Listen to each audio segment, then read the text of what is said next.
We were talking a bit flippantly earlier about Tua and brain injuries and the way that he is most associated with the idea that we do not know just how much damage is done to the human brain playing football.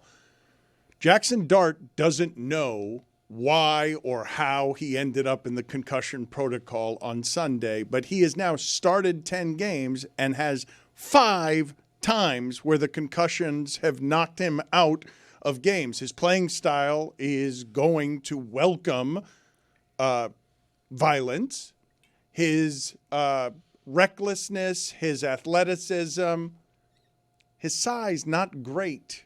Not great size, not exactly Josh Allen the Centaur, not exactly Justin Herbert. And it wasn't that long ago that when Russell Wilson or Baker Mayfield were coming into the league, we were saying that's not enough size for that position. But we were doing it because the linemen and looking over the line was the problem. We weren't actually doing it because, their head's going to get batted around and there are all sorts of dangers out there.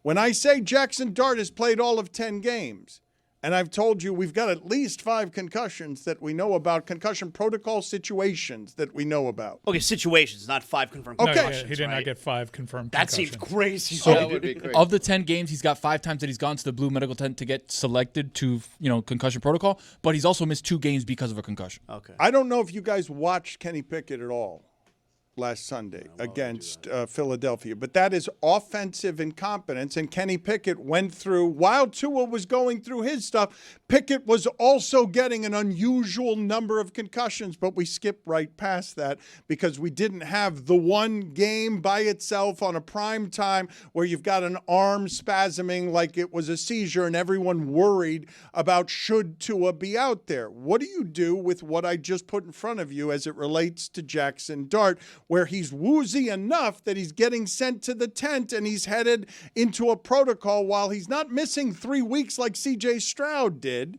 And while we don't know how this affects people while they're sleeping during the week, all of this stuff is kept quiet in terms of the details. I remember the first time. Do you remember the hit that Chris Chambers took against the Denver Broncos? Kennedy. Going across the middle, where he ended up missing 6 weeks, and we don't talk about the details of what it looks like to be in the protocol.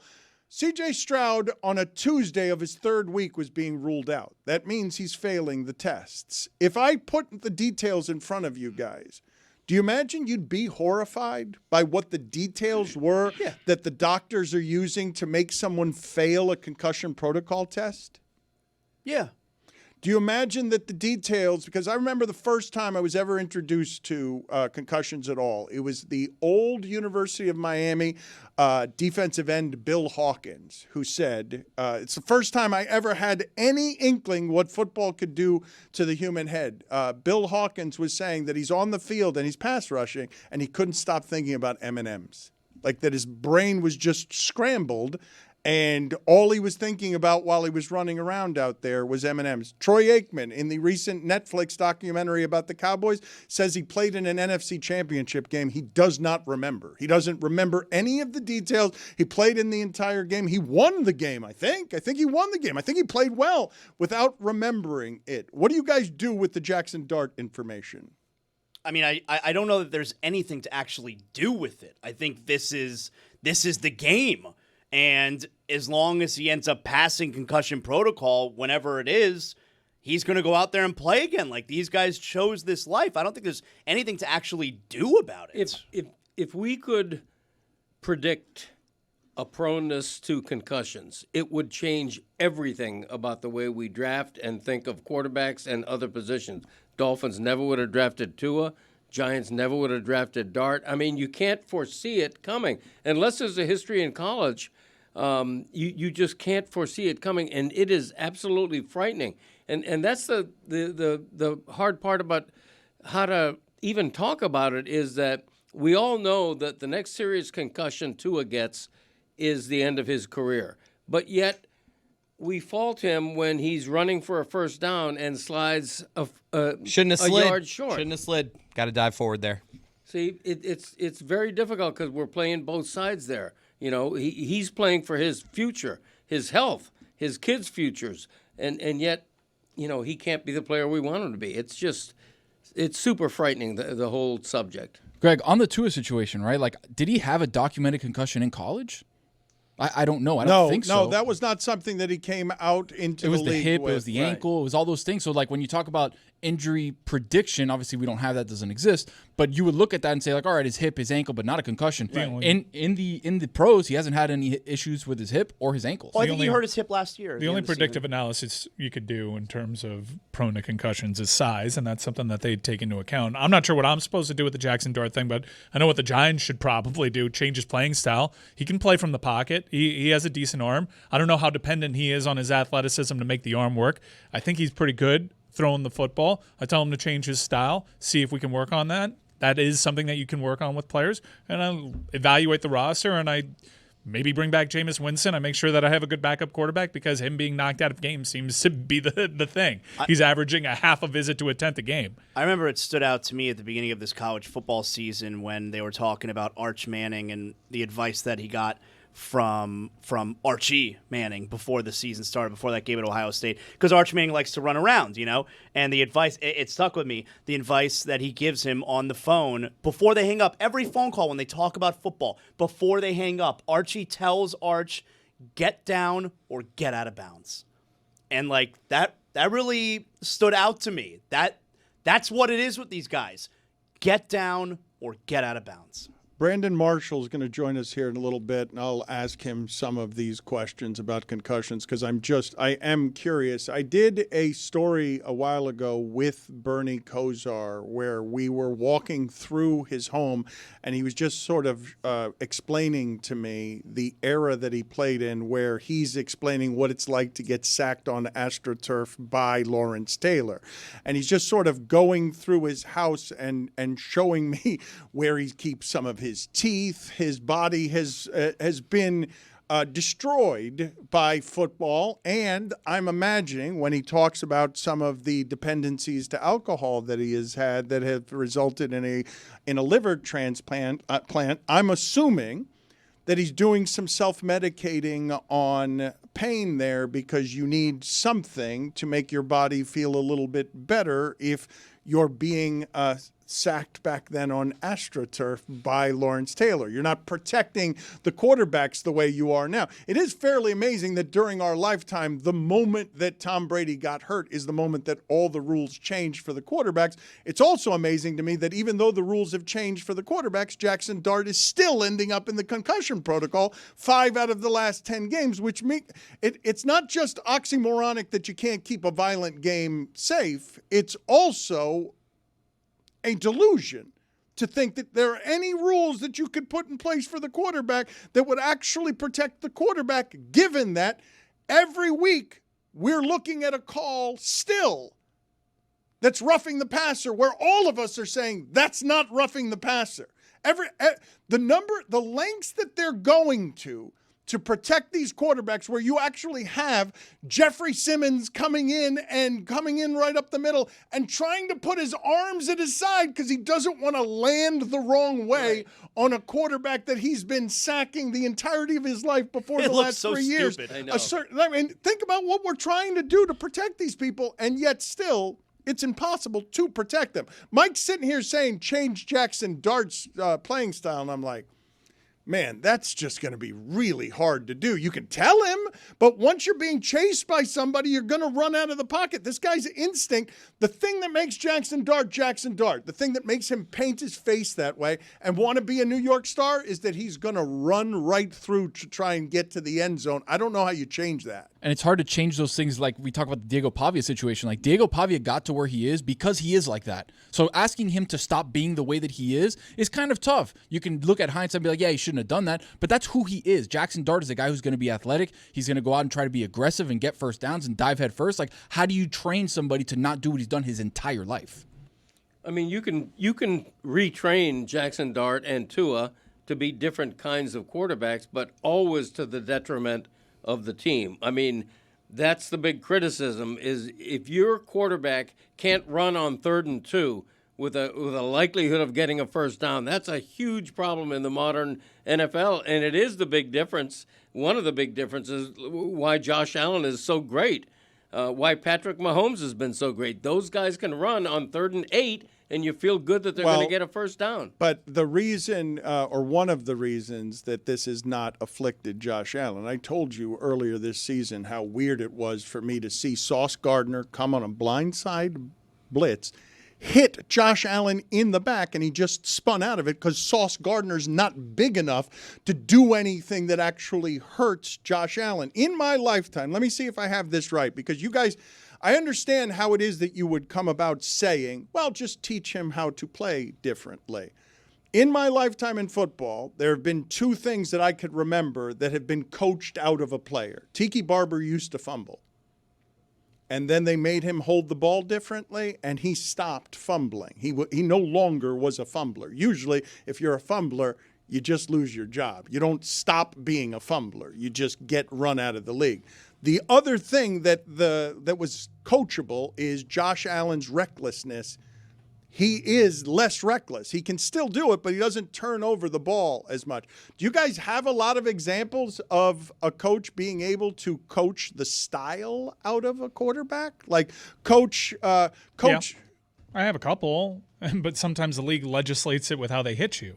Right? Ben Roethlisberger stopped doing that because his body couldn't do it anymore. He kind of grew out. Remember what he was when he broke into the league and what he was when he left the league. But Donovan McNabb was a guy that leaned on rushing the ball a lot, and Andy Reid changed his style of play. He was a guy that could tuck it down and run if you needed him to, but he wasn't the scrambler that he was when he broke into the league, and certainly not the scrambler that he was in Syracuse. Wasn't Josh Allen a little more reckless than he was a few years ago? Wow, you weren't listening at all to the Steve show Martin a was, too. second ago. What were you doing? Were you thinking about cake? I was thinking about examples like Josh Allen. It's a good example. But it's one of the examples that I gave. The That two was probably while I was thinking. It's worth One of the reiterating. 2 examples. And the most recent example that he gave. That's on me. Oh, no one's confused about that part. So you admit it's a good example. So you were right, Christopher. Good job, Chris. Definitely not wrong, but I should listen better. You were thinking about lunch, weren't you? Like what? I what- was looking, honestly. It's not here yet. It's not here. All right, I'm going to stop now and wait for Brandon Marshall and see if I could do a show that the executive producer wants to listen to next. What's up, B. Marsh? What's up, man? They told me to start to intro you like that. I was a little embarrassed to do it. I was going to say Brandon, but he told me to say B. Marsh. I was a little devil over sounded- his shoulder. No, it sounded bad. It sounded clunky. It sounded He told me to say awkward. BM. I told him to say But I BM. was What like, up, that's- BM? That's It was- bowel no, movement. but Listen. We don't want to. Listen. If this was 3 years ago, it would have been on point, right? Because I was a friend of the show. But dang, guys, you haven't invited me on the show in about 3 to 4 years. What's up? What's It's good? overly chummy given that he hasn't been on the show in a while. He'd also be offended by the conversation that we were having before he came on because I'm like, this person's really close to being a Hall of Famer. If I'd given him a quarterback, I feel like Brandon Marshall would have been in the Hall of Fame. 12,000 yards in 13 seasons. That's pretty prolific. It's nice to see you. Thank you for being on with us. Who was the best quarterback you played with? Great question. It was Ryan Fitzpatrick. I mean, that's an easy answer for me. I had 22 guys throw me a pass. Ryan Fitzpatrick easily was the greatest one. I was just on another show and we were talking about Phillip Rivers, right? When I was playing with Ryan, when I had Chad Pennington, when we had Josh McCown go from, substitute teacher to back to the Chicago Bears and then lead the Bears to the number 1 Chicago Bears offense ever, I realized that the quarterback position was 80% mental, 20% physical. Now, if we're going physical, then I got to start with Jay Cutler, right? There wasn't a pass that he couldn't throw. He was one of the greatest athletes I've ever been around, but there was so much else going on around him, whether it's our team, maybe where he was at, where he never was able to elevate to where I believe Jay Cutler could have ended up on the quarterback list. But Ryan Fitzpatrick, man, was a beautiful, beautiful guy to play with. There you go. Yes, there go my baby. That's my baby. That's my baby.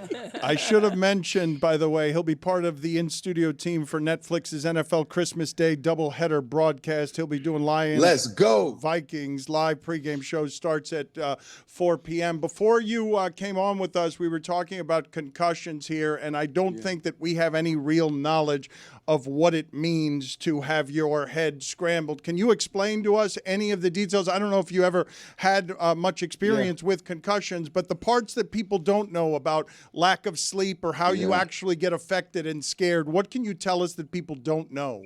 Wow. The first thing that came to mind when you said, I actually got goosebumps and chills right now. As soon as you said that, the first thing I thought about was my only concussion, and it was in my contract year. And it was when I was in my sauna at home, and I was like, oh, this concussion thing is real. It's when I just literally just put my head down, just close my eyes. I wanted to sit a little bit, maybe 15, 20 minutes in a sauna. And as soon as I put my head down, I almost tipped over. And then I jumped out. I didn't know if it was because of the heat, and that probably wasn't a good idea at the time. And I did not tell this to the team because it was my contract year. If I had lost games, I probably would have lost a big deal. And so I got out the sauna. Then I, got dressed. I went to go put on my shoes, and I fell over again. And that was 2 weeks after the concussion. I said, dang, this 2 weeks ago I had this concussion. And every time I would bend over to put my shoes over, close my eyes, I would just fall. I would almost fall over. It was very scary at the time. And I had to promise my lady that I would never do that again. But what I was thinking about was my kids that never came. I was thinking about my kids that I have now, Z, Ziggy, and Zoe.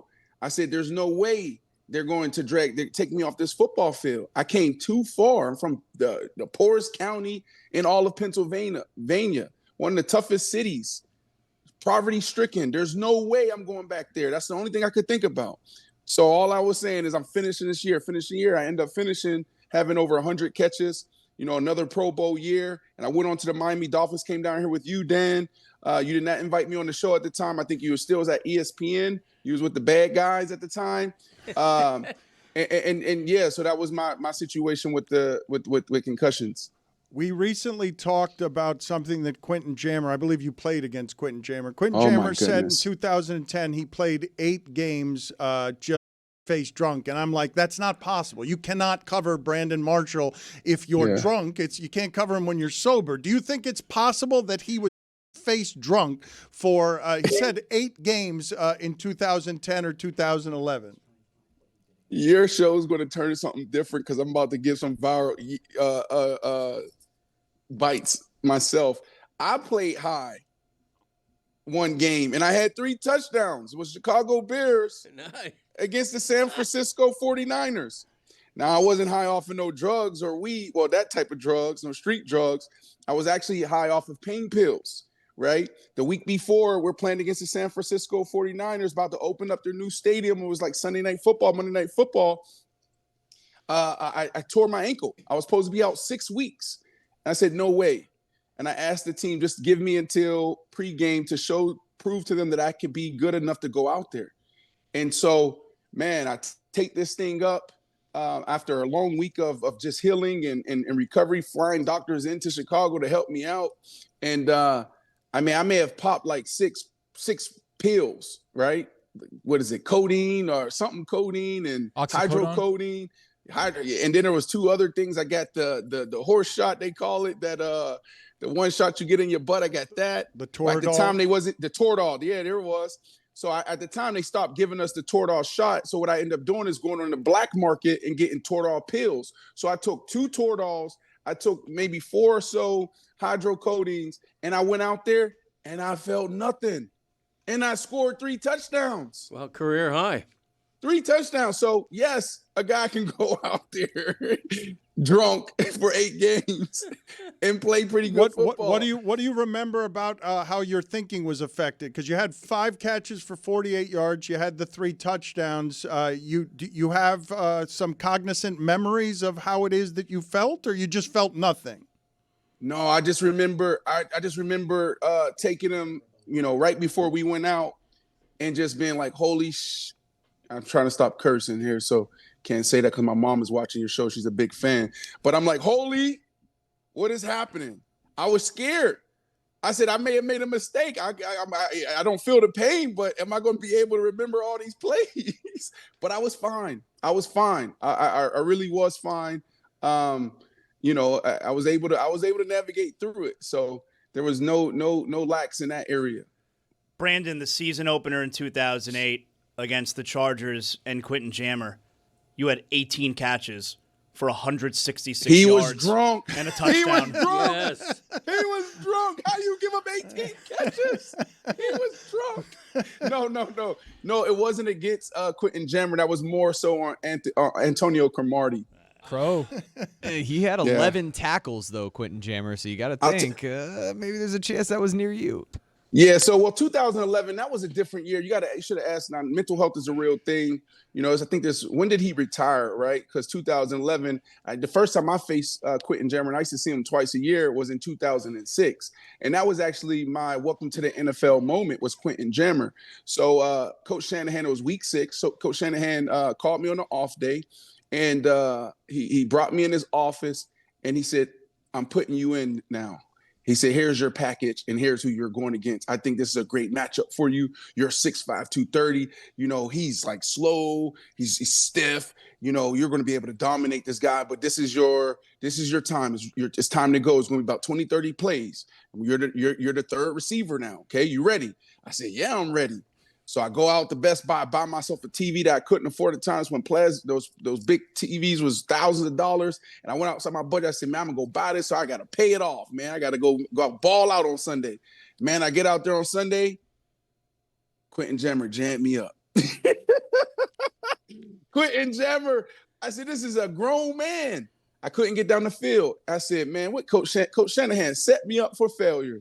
So that was my experience with Quentin Jammer, and there was so much respect for him after that. And those years after, you know, they started to deteriorate a little bit. So maybe he was just in a different headspace in 2011. Well, I remember the game that you had against Darrelle Revis because you were as formidable as there was at the position. Give me a guy that you went up against like that where you would put even ahead of Quentin Jammer, because that's at the beginning of your career. Yeah. You then learn some things. But give me later in your career. You're established and you're going up against somebody and you're like, this is a problem. Yeah, a couple guys, right? So when I was young, there was always like these grown men, right? I'm like, oh, this is the NFL, grown men. Quentin Jammer was one of those guys. Another guy was Al Harris.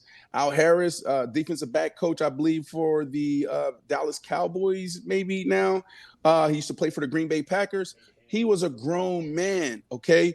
Now when you look at my peers, of course, you have Darrelle Revis out there. You have Aqib Talib. You have Richard Sherman. You have some great matchups out there. But there were some interesting guys too, right? There was guys I was like, oh, I wasn't prepared for him. And there was guys I feel like kind of made their career or started their career off of games like against me. Gilbert, so bump and run Gilmore, okay? So he was one of those young guys. I was like, okay, he's interesting. I got to watch a little bit more film on him. Another guy was I'm sorry, I'm missing his name. The defensive back that Coach Belichick benched in the Super Bowl. We always like, what is Malcolm Butler? Yeah. Malcolm Butler. Malcolm Butler shut me and Alshon Jeffrey down when we were in Chicago. This dude came off the bench. He looked like he came out of the bar, and he just shut us down. And then there was another guy, Xavier Howard from the Miami Dolphins. Xavier Howard was a dog, right? So there were some guys out there, but of course, the big dogs, you know, Champ Bailey, Darrelle Revis, those were some grown men and some really cool matchups. And another one that, I probably never beat this guy, or, you know, I had some great matches against Darrelle Revis, but Charles Woodson. Charles Woodson was 50 years old, and I couldn't understand why he was still keeping up with me. Fluid hips. well, you mentioned Malcolm Butler. That body, you're just looking at that body, and you're like, that can't cover me, correct? Correct, 100%. He looks like your guy over there. What's this guy that asked me the question about? What's your name over there? Sorry. Zaslow? Me? He looks like Malcolm Butler. Zaslow. Yeah. Hey, B-Mark, she's got a big-ass head, right? And a soda drinker's body. Zaz, how long have you been on the show? Like 8 or 9 months now. How long? 8, 9 months. Yeah, you're a new guy. You're the new guy. Yeah. You're the rookie. You're the rookie. Yeah. This show's been around 20 years, buddy, okay? Earn your stripes, buddy. I'm trying my best. I'm 8, trying 9 to fit years. in. Get out of here. You're still in Trying. your first year. Get out of here. Do you have guys over here been on the show for 10 years, doing the same thing, getting Dan's coffee? Boy, last You time, over here, and last- now you gonna give him TV time? How dare you give him TV time in the first year? I regret bringing up your 18 catch game. Do you have a good Talib story? Because he was scary. Talib was scary. I guess my only Akeem Talib story was getting this podcast business last year. So, I went through a lot, had a breakup on our podcast, and then I was like, I'm gonna put the team back together. And so this is like my third time like taking the shot at it. Akeem comes down and he gives this speech to everybody who was there, Martellus, Bennett, Ted Prescott, all these guys, some legends. And he's like, we got our brothers back. I believe in team. Boy, we got into the season. Akeem, after like week 2, week 3, is like, nah, man, I can't show up. I'm like, It was a good and now speech, he's on Gilbert Arenas' platform doing a phenomenal job. But it's exactly, what everybody saw, because years ago he was taking off in the booth and then he had to, step aside for a couple of years. But he's one of the bright spots in sports media now. I'm excited for him and sad that we missed the opportunity to build a platform together. But he's going to do well. I don't know your age off the top of my head. I assume you're younger than Phillip Rivers. When you're watching Phillip Rivers not play for 5 years and then play that way, your assessment was what of that performance on Sunday? Not surprised at all. Not surprised. I was excited. I wanted to see the ratings. That's what I wanted to see, how many people was actually going to turn on the TV just to see. Very curious. I didn't expect him to go over 150, and I think that may have been the line. So I wasn't expecting that, but I was expecting him to operate at a high level. You guys got to think, he goes way back with this head coach. This head coach was, on his offensive staff when he was still playing. And, quarterbacks, they know what they can do and what they can't do, right? It's not like they're going through the whole playbook at him, right? So, the Saturday before the game, you get the call shoes like, I like this, I like that, I don't like that, right? So he's going to be in a comfortable spot. The question was he going to be able to bounce up from a hit? And, they protect the quarterback now. I said this earlier when we talk about the quarterbacks. The quarterback position is 80% mental, okay? Peyton Manning at 40-something years old as well, with a broken neck, he won the Super Bowl. He couldn't pass. He couldn't make a throw the ball past 25 years. Who's this guy over here shaking his hand? Who's this guy? That's Tony. That's Tony. What up, BM? What I was gonna say is the defense really carried him. He went 9 for 9 touchdowns, 17 picks that season. Brock Osweiler also helped a little bit, but no, I agree. Hold on. I like you. I like you. Me One, too. because I you're like wearing you. the Daily shirt. I love those guys down in Miami. Those are my guys. Those are our guys. Yes, my guys. Yes, shout out to Chris. But and also, your stuff, because I was going to go there, but you cut me off when you start doing a little hand gesture. Great defense. They can run the ball. They could do it all. Brock Osweiler, that's where you miss me. Brock Osweiler, they paid him all that money, and he stunk it up. He was trash. I agree. He stunk it up. But Peyton Manning was able to do his job. That's all you need out of some of these quarterbacks. Just do your job. Don't mess up the game when you have all those other pieces around them. They happen to have potentially this year's best back in football, right? They got a good defense. Just don't mess it up. I like you, though, man. How long you been on this show? 5 years. You're an OG. Better than Zaz. Big ass head, Zaz. Why does Zaz got the better seat than you? Like, that doesn't make any sense. You guys should switch right now. Game recognized. Great question. Talk to him. The man said switch. Give me what you got on Tua and the Hold on. Go back to that last camera angle. Who's that guy?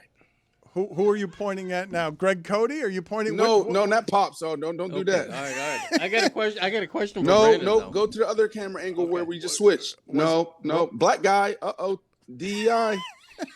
That guy right there who's not smiling. Hockey Roy. Go back. No, go back.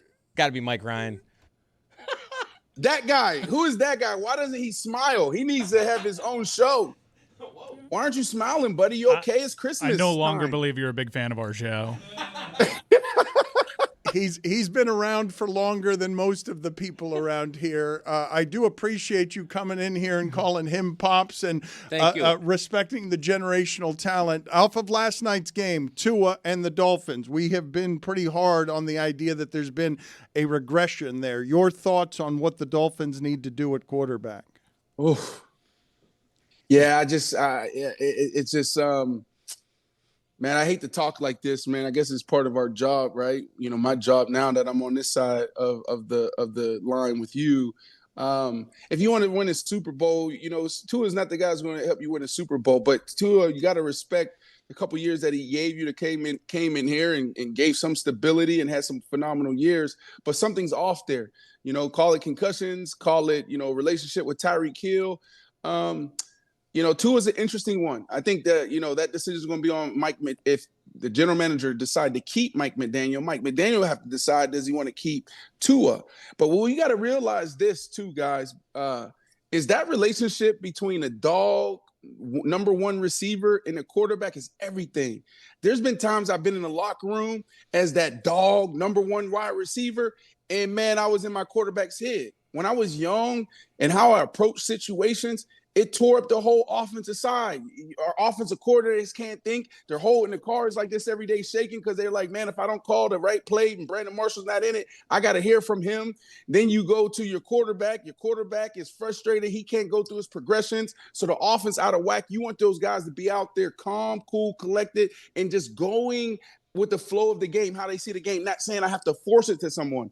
Tyreek Hill has been phenomenal over the last couple of years, but Tyreek Hill is also one of those dog number one receivers that can present some challenges, some management challenges. So, you know, I was looking for more after Tua. After Tyreek went down, thought he was going to actually take his game up a notch, and that didn't happen. So that was surprising for me. But remember how they started off this year. Tyreek Hill, he was saying he wanted out. Then he said he's coming back. Then he wanted out. And then he comes in and he apologized to his team. I'm working on my leadership and doing all of that. Tua says that he broke some relationships within, you know, not only the offense, but the entire building. That's a big problem. So when we think about why guys, you know, aren't performing at a high level, sometimes it's about the things that's happened off the field, not on the field. He's part of the in-studio team for Netflix's NFL Christmas Day doubleheader broadcast. Tony has said the Christmas Day is now. You look good in that seat, baby. Thank you, brother. He has said that it is now Christmas Day is now an NFL day. It is no longer an NBA day. I mean, NFL is now the games aren't great. Okay, obviously Patrick Mahomes isn't there, the Commies and the Cowboys, whatever. But you look at the NBA; they got a bunch of good games. Just feels like anytime the NFL's on, we got to watch it. There's a bunch of great games in the NBA, but I'm going to be locked in on the NFL. Brandon, what are you excited about being part of this coverage here? Because Netflix hasn't done this, and you haven't done exactly this. Two phenomenal brands coming together, right? Like the NFL. I mean, this is a national holiday at this point every single Sunday. So being a part of the NFL, playing, and now on the other side of it, covering it and still having amazing relationships on that side of things, that's a huge honor, man. Sometimes you take that for granted in your youth, but looking back, it's like, man, I played in the National Football League. I get to cover the National Football League. And then Netflix jumping into the game. Oh my goodness, you got two beasts of brands and companies coming together, and I'm sitting right in the middle. So it's gratitude, right? And that's some of the things that I'm thinking about, like, you know, when we open it up and you got to say certain, you know, I'm preparing already, like some of the things I want to say, and it's gratitude. Like I had an opportunity to play on Christmas Day as a player. You know how many people were watching me at home on Christmas Day catch a touchdown or catch a ball? Man, wow, God is so good. And now doing it on the other side on Netflix, just gratitude, man. Just, you know, even what you guys are doing, man. Like you trailblazed this space for us, bro. You left traditional, you left linear to come on this side and said, no, I'm doing it this way because I think it's better for me and my voice and what the fans need. And the entrepreneur spirit that you had, bro. You understand? Like, you trailblaze this place for people like us, man. Just gratitude and just being thankful for what we have. Like, people don't know how hard it is to do this, right? Or how, to get these opportunities, right? Look at this. I'm messing around with your staff, but you're employing how many people, giving so many people opportunities. How many people have been launched off your show, right? Yeah, too many people. So gratitude. I can preach all day. Too many. American hero. It's good. Who's that guy? Who's that guy throwing up the love sign? Who's that guy? We've got to go, unfortunately. We have to wrap. No. No, don't go. He's a star. I love this guy. You are right that God is good, but he could have been better. He could have given you a quarterback better than Ryan Fitzpatrick. Go Knights, Brandon. Good seeing you, Brandon. Thank you for Love you making the guys. time. I do appreciate it. 1,200 yards in 13 seasons, 900 catches, 6 Pro Bowls. He was damn good, and he would have been in the Hall of Fame if he had a quarterback. One quarterback. Tony, how's it feeling there? Feels great. I was gonna actually say that he's massive. I saw him in person. Who, and Dan? And you? No. Yeah. He is. He's big. Being in that room, He's hard to cover. Brandon 6'1". Marshall. I saw him at the Super Bowl in LA, and I walked by and I was like, "Damn, I'm 6'4", 230," and I was like, "Damn, that guy's huge." Yeah, he was hard to cover. Holy. There weren't a lot of cornerbacks who could cover him. Oh man, It's hotter on this side, by the way. it is, isn't it? warm. There's more pressure here. Zaz, you feel a little uncomfortable back there? He really bossed us around there. He moved things around. I didn't like that. You standing or you sitting back there? I can't see. Yeah, there's a tear coming down Zaz's eye. Mike is pissed off too. Mike feels disrespected. Who's that guy? Fan my ass. It's the holiday season, and it is the 50th anniversary of Miller Lite, which means a lot of my favorite memories start the same way. I bring out a cornucopia of beautiful white Miller Lite cans, and I spread that holiday cheer. Miller Lite, holiday season. You crack open a Miller Lite, you look around, you look at your friends, you look at your family. You take that first sip, and you know you made the right call. Miller Lite just fits. It's taste that you know you can depend on. Brewed for flavor with simple ingredients like malted barley, rich balanced toffee notes, and that iconic golden color. Almost festive in a way. And at 96 calories and 3.2 carbs per 12 ounces, it lets you enjoy the season without weighing you down. The original light beer since 1975 and still hitting different 50 years later. The best holiday beers are the ones you don't expect. Miller Lite, great taste, 96 calories. Go to MillerLite.com/Dan to find delivery options near you, or you can pick up some Miller Lite pretty much anywhere they sell beer. 'Tis Miller time. Celebrate responsibly. Miller Brewing Company, Milwaukee, Wisconsin. 96 calories at 3.2 carbs per 12 ounces. Bill Barnwell is saying that the Packers will be paying Micah Parsons the equivalent of $65 million per year over the next 4 years. And one of the weird things that happens where you would assume that pass rush in Denver, for example, that is great. You would assume it would result in more turnovers than last year. It has not. With Micah Parsons this year, the Packers went from 3rd in interception rate last year to 26th in interception rate this year. So, like, what you need a pass rusher. Everybody would want a pass rusher. It makes sense to want a pass rusher. The Packers can't pick the ball off all of a sudden. Juju Gotti is here. I imagine he's real disappointed with the entire group at how it is you reacted to Pablo Torre being named Sports Media Person of the Year by awful announcing. He's always positive. He's always supportive. He supports his teammates. He's got to be just generally mortified by your indifference that Pablo is changing the entirety of the game, and Zaz and Chris Cody are shrugging their shoulders while Zaz dreams of hosting shows with Giannis. Right, bruh. We got to salute our brothers and sisters when we do accomplishments, man. They are few and far between in a lot of cases in the world. So when our brothers and sisters do great in the world, we got to pat them on the back, man. We looking at 2 champion GMs right now in that studio right now. I don't think that's enough been talked about. So everybody, Pablo for sure, Jared Emmy, another one. Come on now. My boy Greg Cody, another book on the way. Come on now. Zaz 2.0, hats being made now. That's how much the fanfare has risen. Roy playing hockey himself these days. My boy was in Pads the other day. Come on, man. My boy Tony, he out on the beach, on the pier, and he got other basketball podcasts going on. Come on, bro. Everybody in that studio doing great. But today is about the kid, Daniel Le Batard, man. Happy birthday, brother. We love you so much, man. Pat me on the 6. Wow. Now you get it. Hey, That was more than 3 there. I know. It did. It wasn't a 6. My You did- arm's not that you long. You did pat me on All right, the lean 3. in. It was Give the me a hand. microphone. Lean Got in. in your way. The microphone got in your That way. kind of thing. Juju, before we update the polls, what else do you want to get to before we get to the polls? Definitely. In Dan Le Batard fashion, You always say it's not your kink, but we know. We were your family. We understand. So I'm going to go top 5 Dan Le Batard costumes that I can think of. Wow. This is big. Lot to choose from here. Number 5, whoever you were. I don't know if this is Goldilocks, missing the 3 bears, but number 5, sir.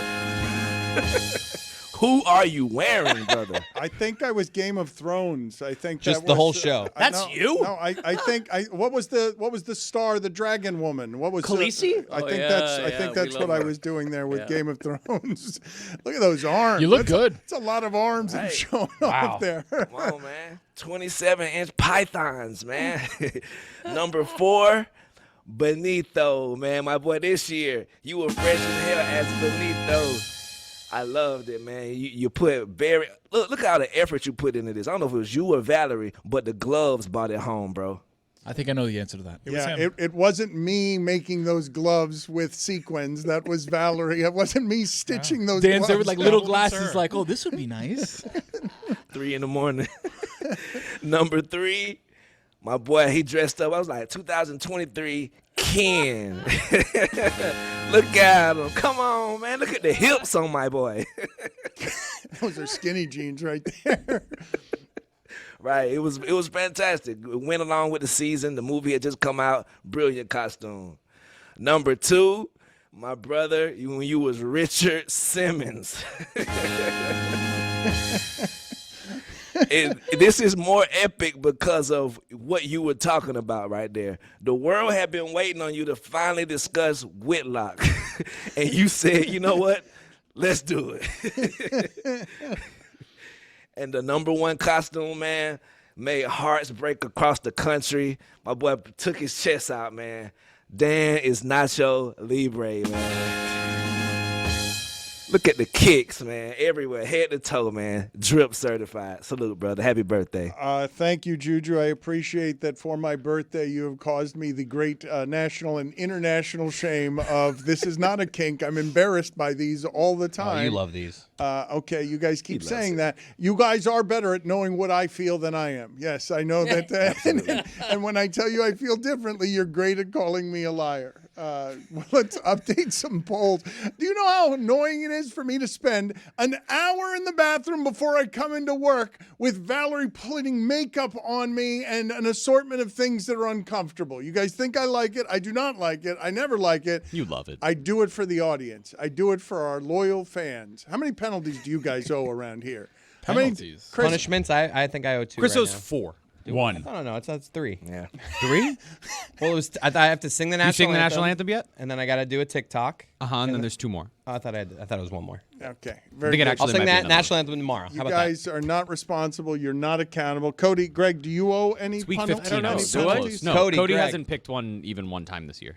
You haven't lost? Or- He hasn't keep it that picked way. one. He hasn't Oh. been here on a Thursday. that? Should we have him go right now for this week? So he Yes. has to. Yeah. We should. Yes, go ahead. Oh, we'll and get the bucket. We won't make the Reaper dress up. I'll go get the bucket. Okay, what do you mean the Reaper dresses up? The Reaper, that's what the Reaper looks like every day. The Reaper doesn't dress up. The Reaper's always dressed as the Wait, Reaper. I don't know what the Reaper looks like underneath, but it's got clothes on, right? No, I mean, the that Reaper Reaper's goes- no, putting no, clothes- put it on the poll. A Reaper can be naked. Put it on the poll at Le Batard Show. Is the Grim Reaper ever not in costume? And does the Grim Reaper ever walk around nude around his house or her house when the Reaper Yeah, Mrs. Reaper is would like that. being the Reaper? At Le Batard Show, we will close out the show today by having Greg Cody go to the bucket. But let's update these polls, Juju. Can you be great athletically if your name is Biff? 77% of the audience says no, you cannot. Does Diego Pavia put the ass in class? 91% of the audience says yes, he does. That kind of made me mad yesterday when we had Josh Pate on, and he was like, well, I just kind of have a Diego Pavia filter that I just, nah, brother, that was Shador. We ain't had no Shador damn filter. Neither here nor there. Has anyone ever said anything interesting after saying, I don't know if this is interesting to you? 82% of the audience says, no, they have not. And last poll, Can the average 9-year-old kid tell time on a clock that isn't digital? 81% of the audience says no, they can't, and those are your polls. So that is just officially dying. Telling time without digital aid is something that is dying. Here comes Tony with the Den Tech Where's the bucket. No Reaper today. No Reaper, just Tony. Reach into the Den Tech bucket and let's see what we have here. I don't have point spreads in front of me. I don't have schedules in front of me either. So, you like to rummage. Make sure that when you take your pick, you speak in front of the microphone, Greg. I see you're moving away from the microphone again.